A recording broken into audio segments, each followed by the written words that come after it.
होगा उस important topics पे, और अगला जो मेरा वीडियो होगा वो होंगे वो इम्पोर्टेंट क्वेश्चंस जो बार बार रिपीट हुए। आप यकीन नहीं मानोगे, मैंने 2 से 3 4 क्वेश्चन ऐसे फाइंड आउट किए हैं जो क्वेश्चन कम से कम 50 to 60 टाइम रिपीट हुए हैं हर स्टेट के एग्ज़ाम के अंदर। तो आप ये सोचो, क्या वो क्वेश्चन आगे भी रिपीट नहीं होगा? क्या वो क्वेश्चन इम्पोर्टेंट नहीं है? तो आपको ये सारे क्वेश्चन बहुत अच्छे से करना है। किसी भी क्वेश्चन को, किसी भी टॉपिक को आप स्किप नहीं कर सकते, क्योंकि ये टॉपिक वो टॉपिक है जो श्योर है कि एग्ज़ाम में आएंगे ही आएंगे। तो हमारा फर्स्ट टॉपिक है माइक्रो इकोनॉमिक्स में थ्योरी ऑफ डिमांड। डिमांड में मेनली वो पूछता है हमसे इलास्टिसिटी ऑफ डिमांड, या डिमांड में वो पूछेगा प्राइस चेंज हो रहा है तो जो डिमांड है वो शिफ्ट होगा, मूव करेगा, क्या होगा उसके अंदर, मूवमेंट होगा, शिफ्ट होगा, इंक्रीज होगा, डिक्रीज होगा, ये सब चीज़ें क्वेश्चन वो पूछता है। इसके अंदर स्नोब इफेक्ट, वेबलन इफेक्ट और बेडवेगन इफेक्ट है, वो इफेक्ट ये पूछ सकते हैं। तो इस तरीके के क्वेश्चन थ्योरी ऑफ डिमांड में से आते ही आते हैं। अब हमें ये नहीं पढ़ना टाइप्स ऑफ डिमांड क्या है, इस तरीके की थ्योरी नहीं पूछते जो क्वेश्चन बार बार पूछते हैं। तो अगले क्वेश्चन जो है वो मैं आपको अगली वीडियो के अंदर करवाऊंगी। हमारा जो सेकंड टॉपिक है कंज्यूमर बिहेवियर। कंज्यूमर बिहेवियर में आपको पता है कि यूटिलिटी से जुड़े हुए क्वेश्चन आते हैं, इक्वी मार्जिनल यूटिलिटी से, डिमिनिशिंग मार्जिनल यूटिलिटी से क्वेश्चन आते हैं, बहुत बार क्वेश्चन आते हैं और हर बार रिपीट होते हैं। रिलेशनशिप से क्वेश्चन आते हैं, AR, MR और TR। प्रोडक्शन फंक्शन में हम बात करें, MR जहाँ पर 0 है वहाँ पर TR क्या होगा, जहाँ पे TR डिक्लाइन कर रहा है वहाँ पे MR क्या होगा, क्या AR हमेशा पॉजिटिव रहता है या वो नेगेटिव होता है, क्या AR 0 होता है। तो इस टाइप के क्वेश्चन वो पूछता है। और श्योर है कि मैं आपके लिए अगले वीडियो में है वो क्वेश्चन लेके आऊँगी, और उसके बाद मैं आपको PYQs जो रिपीट हुए हैं बार बार, ऐसा नहीं है कि मैं एक पेपर उठाऊंगी, मैं ऐसे 2 वीडियोस डालूंगी डेली। एक में मैं किसी भी स्टेट का पेपर उठा के पेपर करवाऊंगी, जैसे कि 2012 का, 13 का, 18 का, 22 का, 23 का, और उसके साथ ही टॉपिक्स को कवर करवाऊंगी।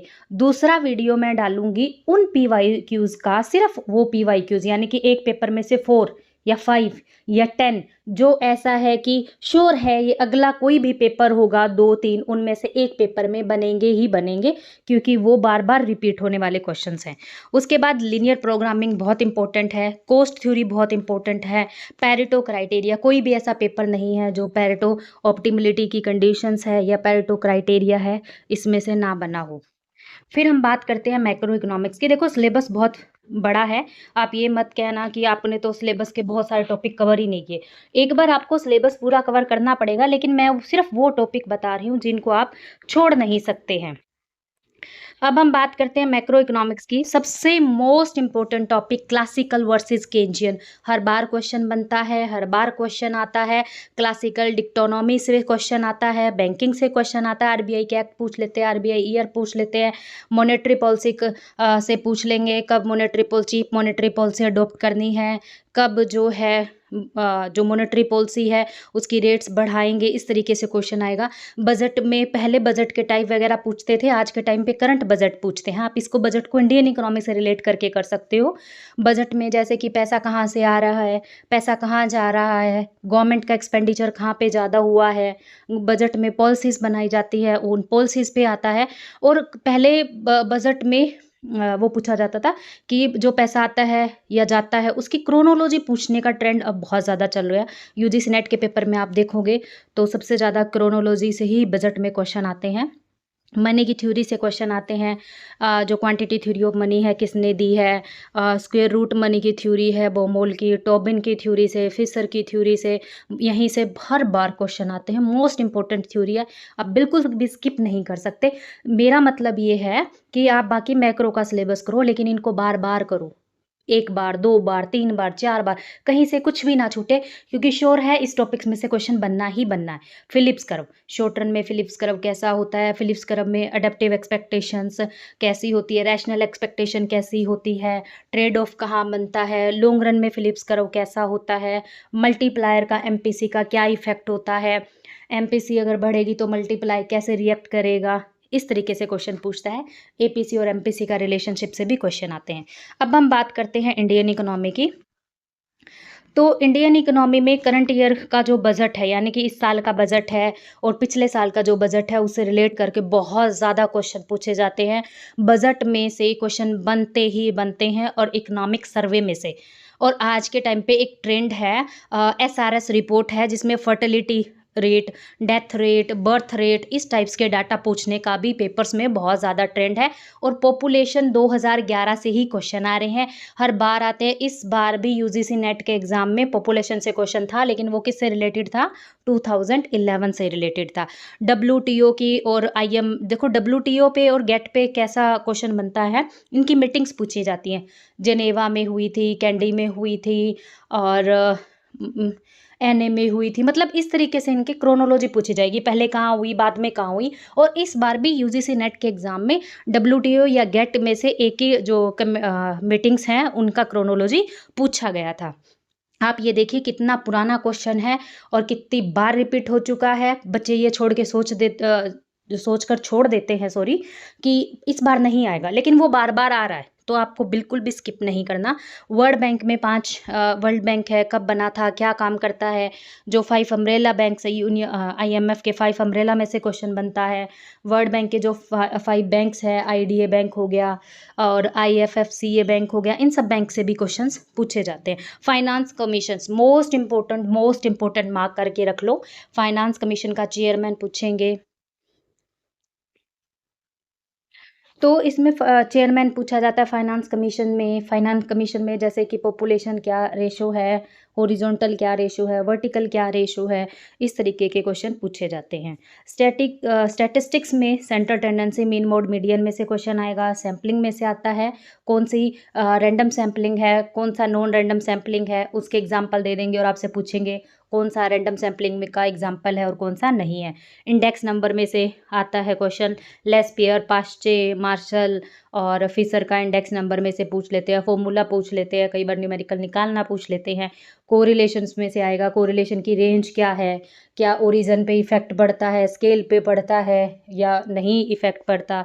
रिग्रेशन में से क्वेश्चन आता है, रिग्रेशन कोफिशिएंट भी पूछा जाता है।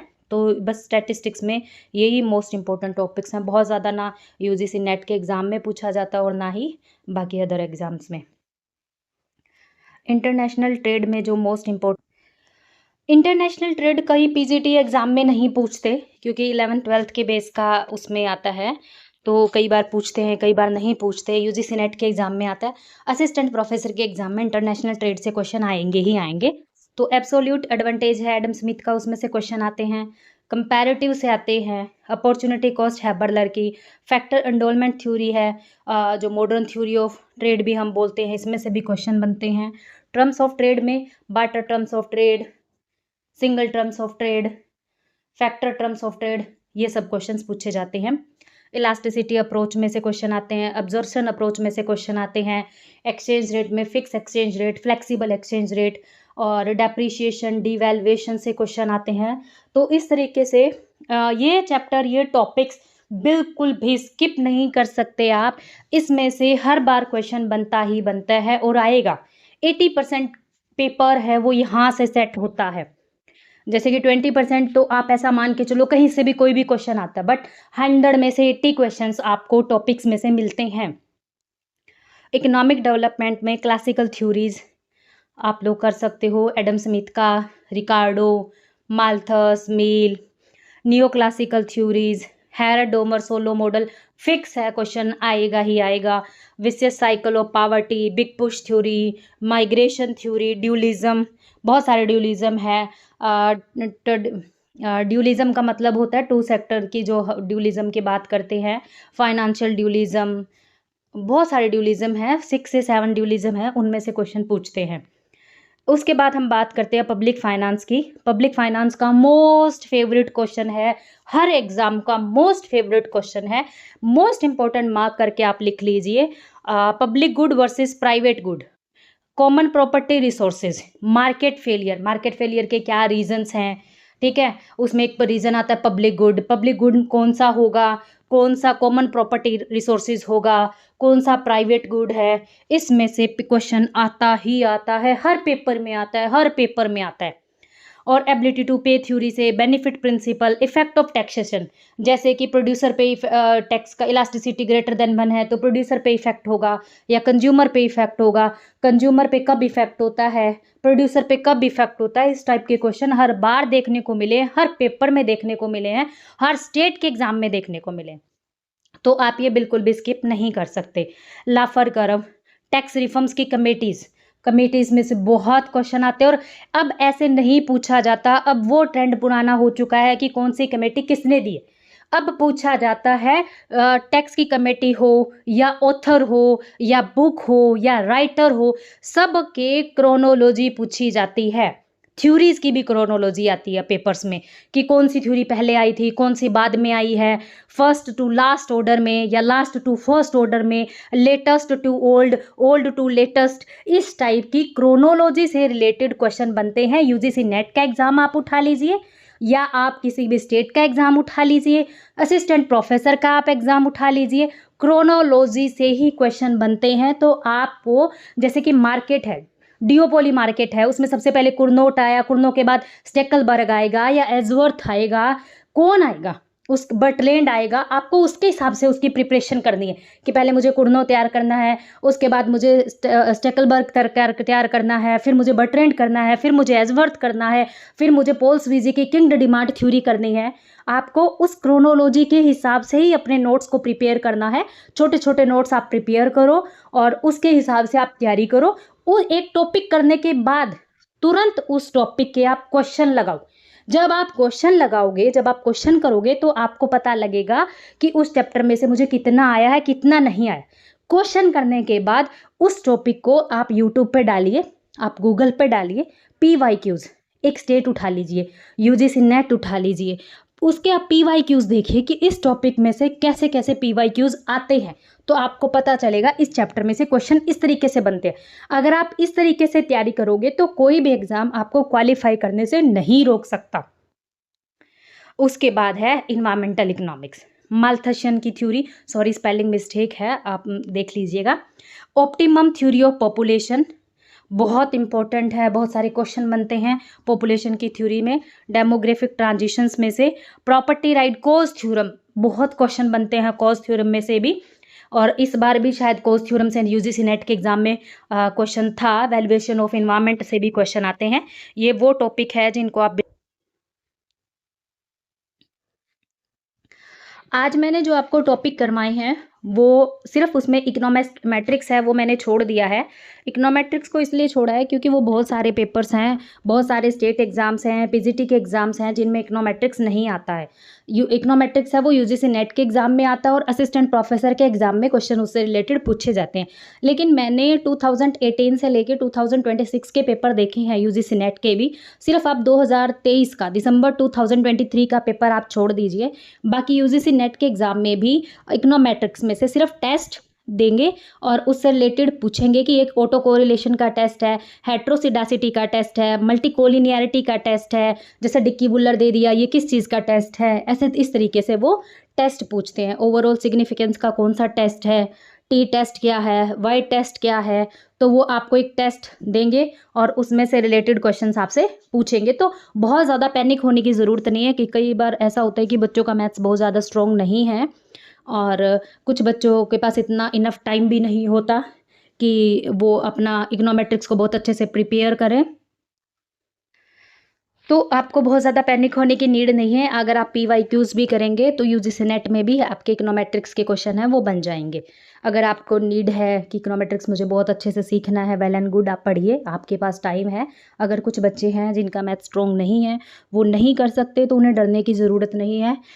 3 to 4 क्वेश्चंस आप ऐसे ही निकाल सकते हो। एक आध क्वेश्चन होगा जो डीप पूछा होगा वो आपसे नहीं बन पाएगा। तो आज हमने जो टॉपिक किए हैं वो है पीजीटी इकोनॉमिक्स का, यूपीपीएससी एग्ज़ाम के लिए, different state exam assistant professor के लिए और सेट एग्ज़ाम के लिए, यूजीसी नेट के लिए, एचटेट इकोनॉमिक्स के लिए, केवीएस के लिए, एनवीएस के लिए, ईएमआरएस के लिए। ये वो टॉपिक हैं जिनको आप बिल्कुल भी स्किप नहीं कर सकते। आप इनको स्किप करके कोई भी रिस्क नहीं ले सकते। आप ये नहीं बोल सकते कि ये क्वेश्चन मुझे आता है, मैं इनको फॉर ग्रांटेड लेके आप आगे जाओ। आप उस टॉपिक से रिलेटेड क्वेश्चन करो और वो क्वेश्चन बार बार करो। उस टॉपिक को बहुत अच्छे से पढ़ो, क्योंकि यही टॉपिक है जहाँ से 80% पेपर बनता है। अब मैं श्योर कह रही हूँ, आप कोई भी पेपर उठाइए, अगर आपको लगता है कि मैं गलत बोल रही हूँ तो आप कमेंट ज़रूर करके मुझे बताएं। आप यूजीसी नेट का 2018 से लेकर जून 2026 का पेपर उठाइए, आप यूपीपीएससी के पेपर उठाइए, एमपी का पेपर उठाइए, आप एचटेट का पेपर उठाइए और ये टॉपिक से क्वेश्चन देखिए कि बनते हैं कि नहीं बनते हैं और कितने क्वेश्चन बनते हैं। ऐसा कोई फिक्स नहीं है कि एक टॉपिक में से एक ही क्वेश्चन आएगा, एक टॉपिक्स में से 2, 3, 4 ऐसे क्वेश्चन भी आते हैं। ठीक है, thank you for watching me and please मेरे वीडियो को लाइक करें और मेरे चैनल को सब्सक्राइब करें। मैं आपके लिए एक सीरीज़ स्टार्ट कर रही हूँ। कुछ रीज़न्स थे जिसकी वजह से मैं अपने चैनल पे काम नहीं कर पाई थी, लेकिन मैं दोबारा अपने चैनल पर काम करना स्टार्ट कर रही हूँ। अपने चैनल को आगे तक लेके जाना चाहती हूँ, आप लोगों की हेल्प करना चाहती हूँ कम्पिटिटिव एग्ज़ाम को क्रैक करने में। इकोनॉमिक्स के PYQs, इकोनॉमिक्स के इम्पोर्टेंट टॉपिक्स, मैं आपको नहीं कहती कि मैं पूरा सिलेबस आपको करवाऊँगी, बट मेरे चैनल पे आपको बहुत इम्पॉर्टेंट टॉपिक्स जो स्किप नहीं कर सकते, PYQs के थ्रू मैं आपको, मोस्ट इम्पॉर्टेंट क्वेश्चंस के थ्रू मैं आपको वो टॉपिक्स कवर अप करवाऊँगी। इसलिए प्लीज़ हेल्प कीजिए, मेरे चैनल को सब्सक्राइब कीजिए और वीडियो को लाइक कीजिए। Thank you so much.